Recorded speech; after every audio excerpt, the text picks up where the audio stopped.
Hello everyone, welcome to Indian travel guide. నేను మీ GVR అండి. ఏమంటే ఈరోజు సూర్యగ్రహ ఆలయం అండి. సూర్యనాయర్ కోయిల్ అంటారండి. నేను చక్కగా టైప్ చేసి పెడతాను. నవగ్రహ సిరీస్లో ఇదేంటంటే ఈ కుంభకోణం చుట్టూ ఉన్న నవగ్రహాలకు సంబంధించిన ఆలయాల్లో ఇది నాలుగోదండి. నేను ఏంటంటే వీడియో కూడా ఏం చేస్తానంటే వన్ బై వన్ చెప్తానండి. మీరు వెళ్ళే రూట్ కూడా ఇదే. మీరు ఫస్ట్ చంద్రుడికి ఆలయం చూశారనుకోండి, తర్వాత వరుసగా ఎలా చేస్తున్నారు ఇదంతా ఇదే వరుస అండి. మీరు ఎక్కడికన్నా మీరు వెళ్ళినప్పుడు కూడా మీరు అన్ని చూడాలన్నప్పుడు కూడా ఇదే వరుస వస్తుంది. ఈ సూర్యనారాయణ ఆలయంలో అండి అతనికి సూర్యదేవుడికి సకల జీవకోటికి అన్నప్రదాత అయిన ఈ సూర్య భగవానుడికి అండి తన ఇద్దరు భార్యలు ఉషాదేవి ప్రొడ్యూసర్తో కలిసి మనకి వేయించేసి ఉంటారండి. ఈ ఆలయం ఏంటంటే కొద్దిగా చాలా చిన్న గ్రామం అండి. మీరు కుంభకోణం నుంచి కేవలం ఈ యొక్క సూర్యదేవుని ఆలయంకి రావాలనుకోండి కొంత దూరం నడవాల్సి ఉంటుంది. చెప్తున్నాను కదా ఉన్న విషయం.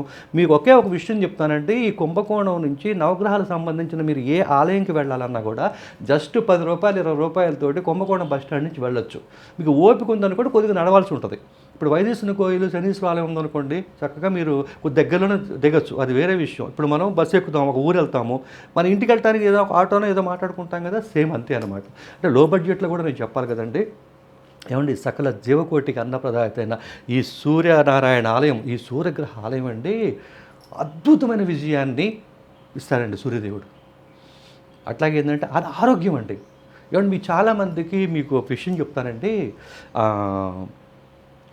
ఒక లైఫ్ టైం, ఒక మనిషి యొక్క ఆయుష్ లైఫ్ టైము ఎక్కువ శాతం మనం చూసినప్పుడు ఈ ఎండలో తిరిగే వాళ్ళకే, ఎండలో ఉండే వాళ్ళకి మాత్రమే ఎక్కువగా ఆయుష్ పెరుగుద్దని ఉంది. అంటే చాలామంది మధ్యాహ్నం మీరు 11 గంటల కాడి నుంచి 2 గంటల మధ్య కనీసం కొంతసేపు మీరు కనుక చేయగలిగితే ఒక అద్భుతమైన శక్తి మీకు వస్తుందండి. అలా ఉదయం పూట ఎండ అట్లా ఏంటంటే మీరు చాలామంది ఉంటారండి. కొంతమందికి అండి ఎండ కన్నెరగని రాకుమారి అనే ఒక పదం ఉంటుందండి. ఏమంటే ఆడవాళ్ళు ముఖ్యంగా ఏంటంటే ట్యాన్ అయిపోతామని ఇట్లా అని చెప్పి అనుకుంటారు. ఇప్పుడు చాలా లోషన్స్ ఉన్నాయి, చాలా ఉన్నాయి. అట్లాంటివన్నీ వస్తే కొద్దిగా ఎండ పడేటట్టు చూడండి. ఆరోగ్యం అండి ఎండ అనేది. అలాంటి సూర్యనారాయణ కోయిల్ అండి ముఖ్యంగా విజయం అండి. ఏమండి చాలా విజయం అంత తేలిక కాదండి. ఏమంటే మీకు దగ్గర డబ్బు ఉండొచ్చండి. కొంతమంది ఉంటారు చూస్తారు కదా, మీరు ఒక వ్యాపారం చేస్తారు నష్టం, మళ్ళీ ఒక 5 లక్షలు తెస్తారు మళ్ళీ నష్టం, మళ్ళీ 10 లక్షలు తెస్తారు మళ్ళీ నష్టం, మళ్ళీ తెస్తూ ఉంటారు మళ్ళీ నష్టం. ఇన్ని చేసిన విజయం రాదండి. సక్సెస్ సినిమా ఫీల్డ్ ఉంది, ఎంతో తపస్సు చేసి ఎంతో చేస్తుంటారు, ఎందుకు రాదు చెప్పండి? ఏమంటే నేను అదృష్టం గురించి ఇక్కడ చెప్పట్లేదండి. ఇక్కడ స్థలమహత్యం కూడా ఉంది. నేను స్థలమహత్యం కూడా చెప్తాను మీకు. నేను ఈ పూజలు కావచ్చు, సంబంధించిన ఏమన్నా విషయాలు అవన్నీ ఏమన్నా ఉంటే నేను పైన టైప్ చేస్తాను. ఎందుకంటే కనుక వీడియో సాధ్యమైనంత వరకు ఇంపార్టెంట్ స్థలమహత్యం చెప్పాలి, ఆ యొక్క ఎక్కడి నుంచి రావాలి ఇవన్నీ చెప్పాలి కాబట్టి చెప్తానండి. విజయం ఎంత ప్రయత్నించినా, 20 ఏళ్ళు ప్రయత్నించినా, 15 ఏళ్ళు ప్రయత్నించిన విజయం రాదండి. ఎందుకు రాదు?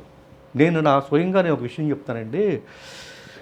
మీరు మీ ఆలోచన అనేది చెడు మార్గం వైపు వెళ్తుంది, అంటే నష్టం వైపు, అంటే ఓటమి వైపు వెళ్తుందండి. ఆ ఆలోచన అనేది ఏంటి? అదే పవర్. మీకు సరైన ఆలోచన కనుక ఇస్తే కనుక, ఏమండి మీరు ఒక ట్రావెలింగ్ చేయాలనుకోండి, సపోజు రాంగ్ ప్లేస్ ఎంచుకుంటారు. ఇప్పుడు మేఘాలయ ఉంది, ఉదాహరణ చెప్తున్నాను అనమాట. అరే మేఘాలయ వెళ్దాం అద్భుతంగా ఉంటుందని చెప్పి ఆలోచించి ఎండాకాలం మేఘాలయ వెళ్ళాను కాదు ఏమి ఉండదు. కానీ కరెక్ట్గా అరే ఎండాకాలం మేఘాలయ ఎలా వెళ్తాము, అక్కడ వాటర్ ఫాల్స్ ఉంటాయి, అద్భుతమైన ప్రకృతి ఉంటుంది, అది వెళ్ళాల్సిన నవంబర్ డిసెంబర్ కదా అనే ఆలోచన, కేవలం ఆ ఆలోచనే ఒక అసంతృప్తి కావచ్చు, ఒక విజయానికి గావిస్తండి. అట్లాగే నేను చేసిన వాటిలోనండి నేను నేను మొన్న ఈ మధ్య ఒక ప్రయోగం చేశానండి. నేను ఎన్ని చేసినా 3-4 చోట్ల ఫెయిల్యూర్ అండి.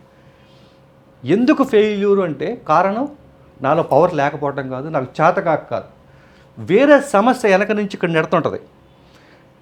ఇది చిన్నదైపోద్ది, అది పెద్దదైపోద్ది. కాబట్టి ఏంటంటే ఏదో చేయాలి కాబట్టి చేస్తాం, ఇక్కడ ఓటమి వస్తుంది. అలాంటి తీసేసి ఆ సూర్య భగవానుడు, ఆ సూర్యనాయర్ కోయిల సూర్యగ్రహ ఆలయంకి మీరు వెళ్తే ఖచ్చితంగా ఏదైతే మీరు ఫోకస్ పెట్టారో, ఏదైతే మీరు చేద్దాం అనుకుంటారో దాని మీద కాన్సన్ట్రేషన్ పెడతాడు. నేను యాక్చువల్గా కూడా నా యూట్యూబ్ ఛానల్ కూడా నేను చెప్తున్నానండి, చాలా వీడియోలు చేసేవాడిని నేను.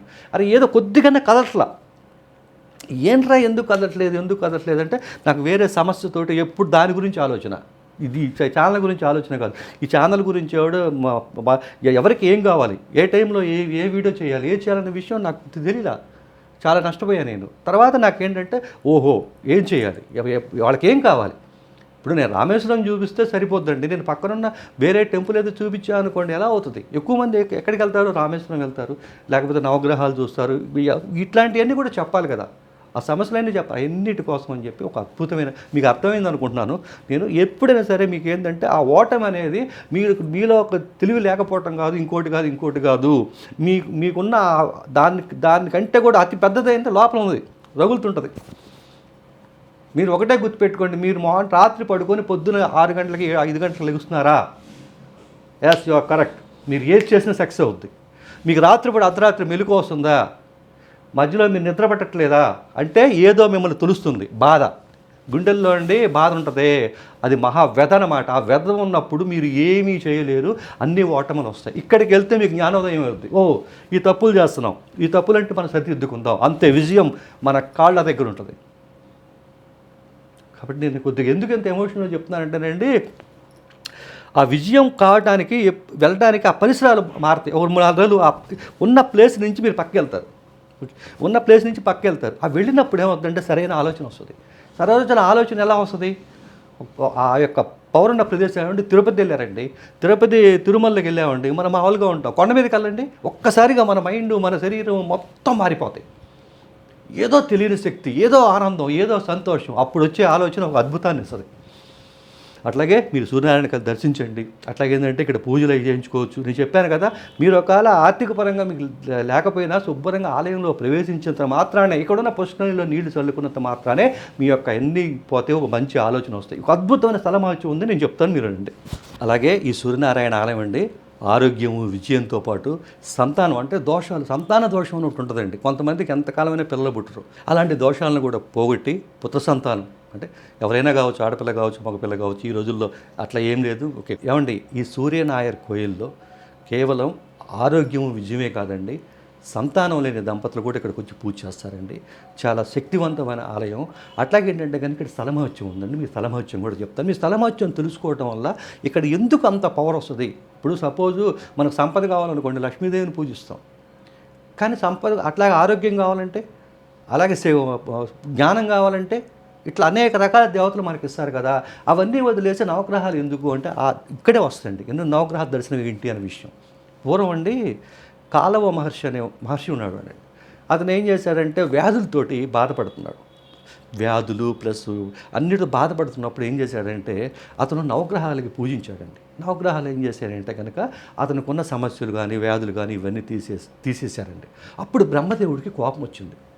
అరే, వరాలు ఇవ్వటానికి నువ్వెవరు? ఇస్తే నేను ఇవ్వాలి, లేకపోతే శ్రీ మహావిష్ణువు ఇవ్వాలి, మహాశివుడు, లక్ష్మీదేవి ఇవ్వాలి, పార్వతీదేవి ఇవ్వాలి, సరస్వతీదేవి ఇవ్వాలి, మీరెవరు ఇవ్వటానికి అని చెప్పి కోపం వచ్చి, మీకు వరాలు ఇచ్చే శక్తి లేదు అని చెప్పి శపించాడండి.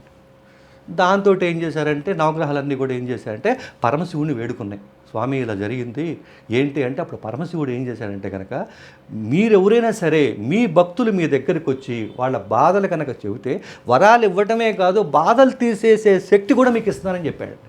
అందుకనే మనం ఎప్పుడు కూడా నవగ్రహాలకు వెళ్తాం, నువ్వులు దానం చేస్తాం, నూనె అభిషేకం చేస్తాం, ఒత్తులు వేస్తాం, ఇవన్నీ చేస్తాం. కాబట్టి ఆ నవగ్రహాల క్షేత్రాలు వెళ్ళటానికి మహాశివుడే వరాలు ఇచ్చాడు ఆ నవగ్రహాలకి. అప్పుడు నవగ్రహాలను అట్లాగే ఏంటంటే కనుక ఆ సూర్యదేవుడు ఏం చేశాడంటే అప్పుడు ఆ సమయంలోనే మహాశివుడు, ఇదిగో నీకు నీ గ్రహం ఉంది, సూర్యగ్రహం ఉంది, విజయం కావచ్చు, ఆరోగ్యం కావచ్చు, అట్లాగే శుక్రుడు కావచ్చు, లేకపోతే శని కావచ్చు, ఎన్నో ఏళ్ల నుంచి పడుతున్న వ్యధని తీసేయటం, ఇవన్నీ కూడా ఒక్కొక్కళ్ళకి ఆ గ్రహ సంబంధించిన వాడికి కూడా వరాలు ఇచ్చేసి మీరు వరాలు ఇవ్వగలరు, అట్లాగే దోషాలు కూడా తీయగలరని వరం ఇచ్చాడండి. కాబట్టి అంత గొప్ప ప్రదేశం అండి ఇక్కడ. ఈ కాలువ మహర్షి తపస్సు చేసిన ప్రదేశం, నవగ్రహాలన్నిటికీ కూడా శక్తులు ఇచ్చిన ప్రదేశం. నవగ్రహాలే మీకు అర్థమైంది కదండి, నవగ్రహాలు అనేవి దోషాలు పోగొట్టగలవు, వరాలు కూడా ఇవ్వగలవు. అంత అద్భుతమైన ప్రదేశం ఈ సూర్యనారాయణ కోయిల్ ప్రదేశం అండి. మీరు ఖచ్చితంగా మీరు వెళ్ళండి.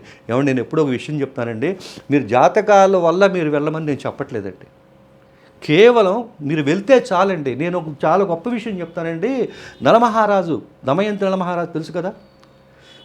నలమహారాజు అంతటి వాడు రాజ్యాన్ని పోగొట్టుకొని, అన్నీ పోగొట్టుకొని, చివరికి కేవలం ఈ నలతీర్థంలో స్నానం చేసి, అక్కడ చెప్తాను పూర్తి కదా, స్నానం చేసి కేవలం ఆలయంలో ఇలా ప్రవేశించగానండి, శనీశ్వరుడు ఆలయం బయటని అట్నుంచి అట్టే వెళ్ళిపోయాడండి, లోపలికి కూడా రాలేకపోయాడు. కాబట్టి ఈ నవగ్రహాలకి అంత శక్తి ఉంది. వెళ్ళండి, ఒక అద్భుతమైన మార్పు వస్తుంది. పెద్ద విషయమేం కాదు కదా. చక్కగా నెక్స్ట్ మళ్ళీ నవగ్రహాల్లో ఉన్న మరో గ్రహ వీడియోతో మనం కలుసుకుందామండి. మీ జీవియా. జై హింద్.